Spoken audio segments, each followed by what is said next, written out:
कहते हैं कि वे लोग काफ़ी खुशकिस्मत होते हैं जिनके घर में बेटियां जन्म लेती हैं, क्योंकि हमारे देश में बेटियों को लक्ष्मी का स्वरूप माना जाता है। जिस घर में बेटी ना हो उस घर में कोई रौनक नहीं होता है। आज के कहानी में एक पति और पत्नी जिनका एक बेटा होता है, लेकिन उसके बाद से ऊपर वाला इन्हें कोई संतान नहीं देता है। ये पति और पत्नी दिन रात मिल करके ऊपर वाले से फरियादें करता है, दुआएं मांगता है कि उन्हें एक बेटी दे दे, लेकिन ऊपर वाला इनकी एक भी फरियादें, एक भी दुआएं नहीं सुनता है। इन्हें लगता है कि जब तक बेटी हमारे घर में नहीं आएगी, कोई बच्ची हमारे घर में नहीं आएगी, तब तक हमारे घर में कोई रौनक नहीं होगी और ना ही हमारे संपत्ति में कोई वृद्धि होगी। फिर ये पति पत्नी मिल करके एक बच्ची को गोद लेते हैं और फिर अपने बच्चे और इस बच्ची को बिल्कुल अपने औलाद के जैसी परवरिश करते हैं। इनके संपत्ति में भी काफ़ी वृद्धि होती है। लेकिन एक दिन इसी बच्ची के कारण ये माता पिता हमेशा हमेशा के लिए ये दुनिया छोड़ के चले जाते हैं। शायद इन्होंने कभी सोचा भी नहीं था कि जिस बच्ची को अपने घर की खुशहाली के लिए लेकर आ रहे हैं, वही बच्ची एक दिन इस घर की तमाम खुशियाँ छीन लेगी। नमस्कार, आदाब, मैं हसमुद्दीन और आप देख रहे हैं सफ़र क्राइम तक। आज की जो सच्ची घटना मैं आपको सुनाने वाला हूँ, दरअसल ये घटना है उत्तर प्रदेश का शहर कानपुर। इसी कानपुर का रहने वाला मुन्ना लाल उत्तम, जिसकी उम्र है लगभग 61 साल। मुन्ना लाल की पत्नी राज देवी, जिसकी उम्र है लगभग 55 साल। मुन्ना लाल और राज देवी का एक बेटा अनूप और मुन्ना लाल और राज देवी ने गोद ली हुई बच्ची जिसका नाम है कोमल। ये 4 सदस्य का परिवार अपने घर में काफ़ी खुशहाल तरीके से व्यतीत कर रहे थे।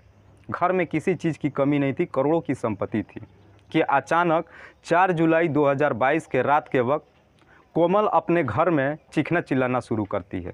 उसका भाई सेकंड फ्लोर से नीचे उतर के आके देखता है तो उसके माता पिता अलग अलग कमरे में मृत अवस्था में पड़े थे। किसी ने उसकी बड़ी बेरहमी तरीके से हत्या कर दी थी।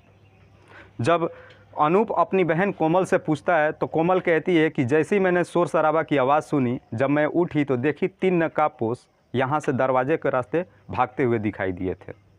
तुरंत ही इसकी खबर नज़दीकी की पुलिस थाने में दी जाती है। पुलिस भी तुरंत घटनास्थल पर पहुंचती है।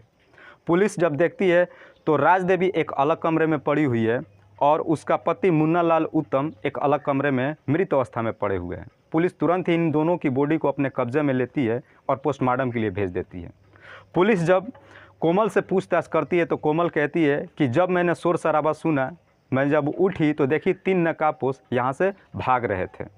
पुलिस जब अनूप से पूछताछ करती है तो अनूप कहता है कि साहब मैं ऊपर कमरे में सोया हुआ था, सेकंड फ्लोर के। पिताजी बाहर के कमरे में सोए थे और माँ अंदर कमरे में सोई हुई थी। लेकिन जब मैं अपनी बहन की आवाज़ सुना तो मैं नीचे उतर के आया तो देखा इस तरह की नज़ारा पड़ा हुआ है। पुलिस जब पूछताछ करती है कि जब शोर शराबा हो रहा था तो तुम्हारी नींद नहीं खुली, तो यहाँ पे अनूप एक बड़ा अजीब जवाब देता है। कहता है कि साहब जब भी मैं रात में सोता हूँ तो जूस पी करके सोता हूँ। दीदी ने रात में मुझे जूस तो दिया था, लेकिन वो जूस बड़ा अजीब सा लग रहा था, इसीलिए मैंने ज़्यादा जूस नहीं पिया, आधी जूस पी करके वैसे ही छोड़ दिया और उसके बाद मैं काफ़ी गहरी नींद में सो गया था। जब अनूप ये बातें कहता है पुलिस वालों से तो पुलिस वालों को भी काफ़ी झटके लगता है। उन्हें लगता है कि ज़रूर इस हत्या का कोई ना कोई कनेक्शन इस घर से ही है। फिलहाल पुलिस के पास इसका कोई भी क्लू नहीं होता है जिसके आधार पर किसी को कस्टडी में ले और इसकी पूछताछ। लेकिन जब मुन्ना लाल उत्तम और उसकी पत्नी राज देवी का पोस्टमार्टम रिपोर्ट आता है तो उससे पता चलता है कि ये दोनों के दोनों रात के बेहोशी के हालत में थे। उनके पेट में कुछ नशीली पदार्थ थी और जिस वक्त इनकी हत्या की गई थी ये उतना अभी होश में भी नहीं थे और अपने आप को उतना बचाने की भी कोशिश नहीं करे थे। पुलिस जब उसकी बेटी कोमल से पूछताछ करती है तो बेटी कहती है कि मैं अपने माँ के साथ कमरे में सो रही थी, पिताजी बाहर के कमरे में सो रहे थे, जबकि इन दोनों की बॉडी अलग अलग अंदर के कमरे में मिली थी। पुलिस को शक हो जाता है कि ज़रूर कोमल कुछ न कुछ झूठ बोल रही है। पुलिस तुरंत ही कोमल को अपने कस्टडी में लेती है और फिर इससे सख्ती से पूछताछ करती है। पुलिस जब सख्ती से पूछताछ करती है कोमल से तो आखिरकार कोमल पुलिस के सामने घुटने टेक देती है। लेकिन जब इसकी पूरी कहानी बताती है तो पुलिस वाले भी सुन करके एकदम सन से रह जाते हैं। कोमल बताती है कि उसी का इलाके का रहने वाला रोहित, जिससे वो बेपनाह मोहब्बत करती है, इन दोनों ने मिल करके शादी का फैसला भी कर लिया था। एक दिन कोमल अपने माता पिता से रोहित के बारे में बात करती है और कहती है कि मैं उससे बेपनाह मोहब्बत करती हूँ, मैं उसी से शादी भी करना चाहती हूँ।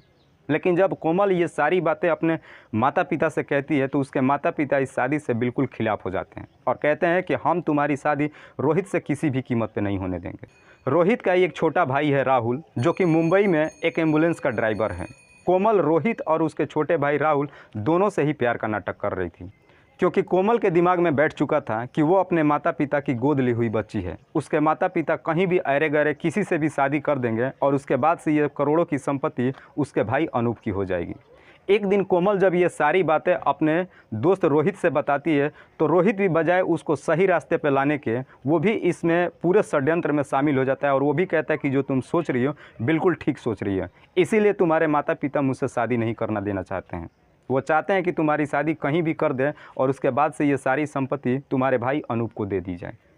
इसके बाद से कोमल और रोहित ने मिल करके एक प्लान बनाया और इस प्लान के तहत हमेशा हमेशा के लिए अपने पूरे परिवार को ख़त्म करने का तय किया। और फिर 24 जुलाई 2022 के रात के वक्त कोमल अपने प्लान के तहत ही अपने माता, अपने पिता और अपने भाई अनूप के जूस में कुछ नशीली पदार्थ मिला करके देती है। उसके माता पिता जूस जब पीते हैं वो बेहोशी की नींद में सो जाते हैं, लेकिन उसका भाई जब पीता है उसे काफ़ी ये कड़वी लगता है। वो आधी जूस पीता है और उसके बाद सो जाता है, लेकिन वो भी लगभग बेहोश हो जाता है। और फिर अपने प्लान के मुताबिक ही दरवाजे खोलती है, उसका दोस्त रोहित घर के अंदर प्रवेश करता है और फिर अपने साथ में एक तेज़धार हथियार भी लेकर के आता है।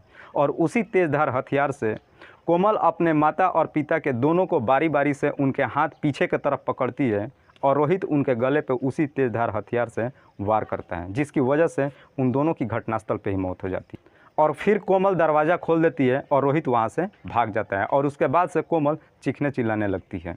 पुलिस जब उससे पूछताछ करती है कि तुम्हारे पास ये नशीली पदार्थ कहाँ से आई, तो कोमल कहती है कि रोहित का भाई राहुल जो मुंबई में एम्बुलेंस का ड्राइवर है, उसी ने मुझे ये नशीली पदार्थ दिया था। लेकिन पुलिस जब कोमल के माता पिता के मोबाइल चेक करती है तो उसके पिता के मोबाइल में एक व्हाट्सएप का ग्रुप मिलता है और उस ग्रुप में उसके भाई अनूप के नंबर से एक मैसेज आया था, जिसमें अनूप ने अपने आप को आत्महत्या करने की कोशिश करने की बात लिख करके और उस ग्रुप में डाला था।